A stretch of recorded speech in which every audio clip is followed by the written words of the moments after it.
Our proud partners Pro Wrestling Australia are the premier wrestling show in the country, with their home base smack bang in the southwest of Sydney at Campbelltown. High-flying action, PWA superstars, tables, chairs, the whole kitchen sink.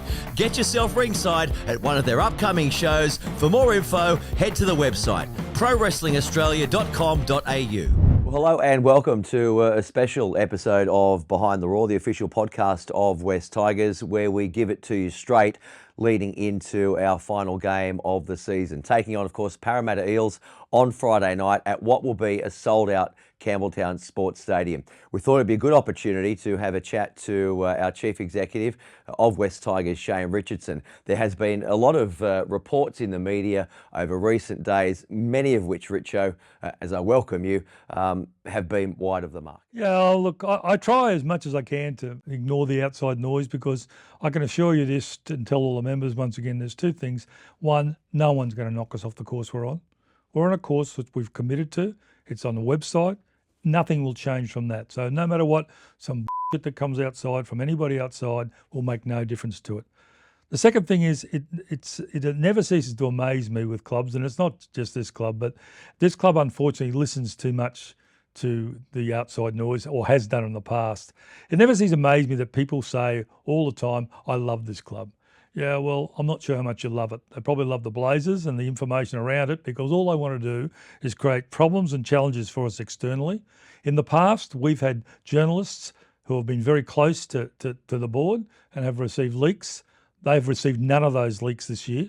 This board has been tight as a drum, and we've gone ahead and achieved everything during the year. The board has unanimously agreed on every resolution, including the budget that's just been put in place, including the format for where we're going, etc. So please, for everybody out there, I take no notice of the scuttlebutt, except when it starts to become just sheerly ridiculous. But more importantly, when I need to talk to you directly and explain the situation, which any journalist, if they rang me, would get the same information. I'm doing it to you because I don't want to create friction between papers or otherwise. I'm also doing it for you because I promised you that everything we do will be members first, and this will be. The signings that are coming up, everything else, it will always be members first. Scuttlebutt doesn't concern me in any way, shape or form. I think it's really important to start this off with the fact that all 7 of the Holman Barnes group, who are currently on there, 7, there's been a change of chairman, but the 7, but all voted unanimously for the Crawford-Barney report, unanimously. And this board has put in place 90% of those recommendations over the year. It's been a tough year, working really hard behind the scenes. The board's worked really well together. No leaks from that board whatsoever. And we've achieved 90% of the Barney report already. The only things remaining in the Barney report are this. And please, I'm telling you explicitly, as I would tell anybody who wanted to ring, the same thing. And that's this, that there's 2 major things that need to happen with the board. The first of all is the new shareholders agreements, which is in the hands of the solicitors, Clayton Utz, with Clay Brown, who's been the lawyer for Holman Barnes for I don't know how long. That's waiting to be finalised now. I've seen the drafts. We're comfortable with the draft so far. As a board, we're waiting for it to be finalised. Once that's finalised, because until it's finalised, we have no right to be able to go to the marketplace to be able to appoint 3 new independent directors. So all the rubbish about what's going on, at the moment we can't do it until we get the shareholder agreement in place. It's sheerly a mechanical hold-up. It will be put in place, and as soon as it's in, we will then sit down with the chair of the Holman Barnes Group as our own board to come up with the recommendation of who is to be appointed to appoint those independent directors. So the first step is to getting the share, which is not in place yet, but it will be. It's a mechanical matter. Once that's done, we will then sit down and to appoint that group to do what we're doing. Our board has a recommendation on that because we've done our due diligence, which will be passed on when we sit down to make those final decisions, but that hasn't been done yet. Part of that is that a matrix, a skills matrix, which is what all viable, decent boards put in place for what those directors have to meet. Those independent directors must meet a certain skill matrix, which is part of that shareholder agreement.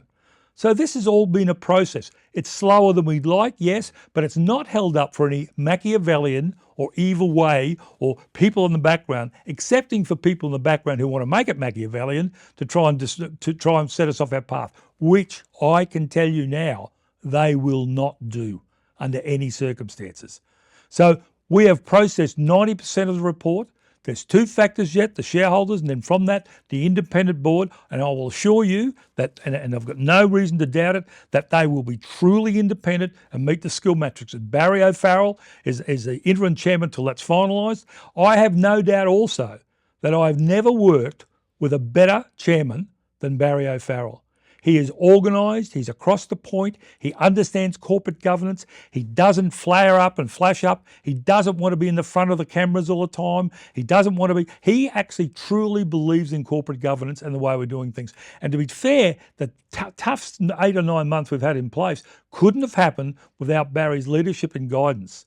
But he is the same as everybody else, must meet those matrices, etc., which he's quite happy to do. That's what boards do. And this is what Cooper corporate governance is.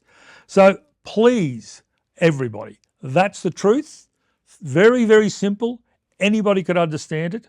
But some people simply want to be Machiavellian, say they love the club, but they don't.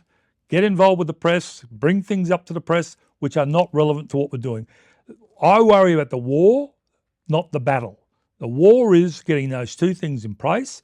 Once they're in place, we'll have, and then with the independent directors appointed, then we will have completed the Barniak Crawford report, something that I don't think anybody believed could have been done in the time it's been done in.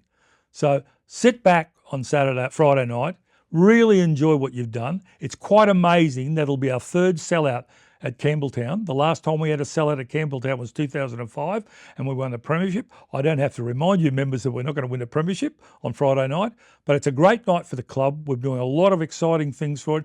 Sit back and enjoy yourselves, and so for the great thank you to you for what you've done for us this season in a difficult season. But stick with us. We're on a plan. You know the plan. It's on the website. Nothing's changed. Thank you.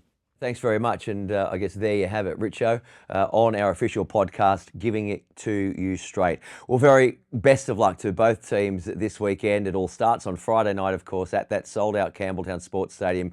Good luck to Benji and the boys against Parramatta Eels. Then fast forward, Saturday morning, it's an 11 o'clock start in Townsville, our NRLW team, chasing its first win of the season against the Cowboys. Again, best of luck to both of them, and thanks for tuning in. We'll do it all again soon, right here on Behind the Roar. Behind the Roar, the official podcast of West Tigers.